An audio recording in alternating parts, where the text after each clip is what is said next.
அதனால தான் இவங்க என்ன பண்ணுறாங்க, அடுத்தடுத்த இளைஞர்கள் என்ன பண்ணுறாங்க, இப்போல்லாம் ஸ்கூல்லையே சரக்குடைய டாப்பை டச் பண்ணுறாங்க.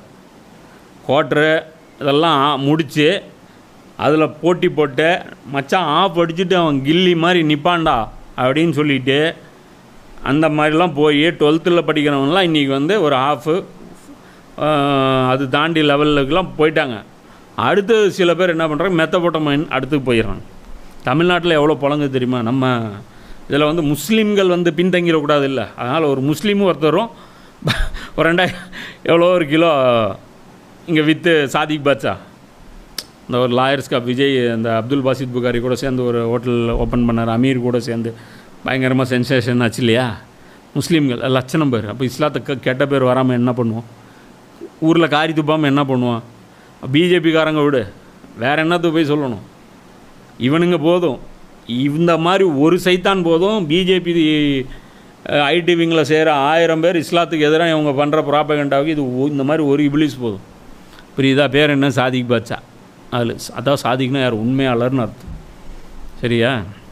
அப்போ டெல்லி வரைக்கும் இது பண்ணுறான். இது வந்து இதுன்னு மெத்தபோட்டமைனு அடுத்தடுத்த டோஸ் இருக்குது. பாம்பு ஷாட்டு, பாம்பு எடுத்து ஒரு பாம்பு இருக்குது, அதை அடித்தா சாக மாட்டோம். அந்த பாம்பு அது ஒரு யூடியூபர் ஒருத்தர் அதை விடுறாரு, பாம்பு வந்து அடிச்சுன்னு. அந்த யூடியூபர் அவனை பார்க்குறதுல ஆயிரக்கணக்கான பேர். அவனே ஒரு பைத்தியக்காரனாகி நார்த்தில் அந்த சைத்தானை வந்து ஒரு இடத்துல வந்து மீட்டிங் பண்ணுறேன்னு சொல்லிட்டு ஒரு ஹைவேல ஒரு இடத்துல சொல்லிட்டான். கிட்டத்தட்ட 5 லட்சம் பேருக்கு நிஜம் லட்சக்கணக்கில் வந்து குவிஞ்சிட்டாங்க. அந்த ஹோட்டலில் வந்து போலீஸ் வந்துட்டு, தம்பி நீ வந்தீங்கன்னா பெரிய கலவரமே நடந்துடும், அதனால் நீ இப்படியே போயிருன்ட்டாங்க. என்ன கடைசி அவனை அரெஸ்ட் பண்ணாங்க. இந்த பாம்பு போதை வந்து அவன் இன்ட்ரொடக்ஷன் விற்கிறான், ஒரு சாட்டிக்கு இவ்வளோ.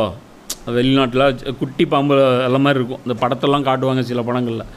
புரியுதா? இந்த போதை ஏறி கடைசியாக போய் ஒரு எண்டில் வந்ததுன்னா அடுத்து சூசைட் பண்ணிக்கணும். அவங்களால முடியாது, ஒன்றும் பண்ண முடியாது, வாழவே முடியாது அவங்களால. புரியுதா? இது வந்து ஒரு அடிக்ஷன் ஆயிரும். இது வந்து ரொம்ப காலத்துக்கு நிலைக்காது. டோபமைனை வச்சுட்டு ரொம்ப நாளைக்கு வாழ முடியாது.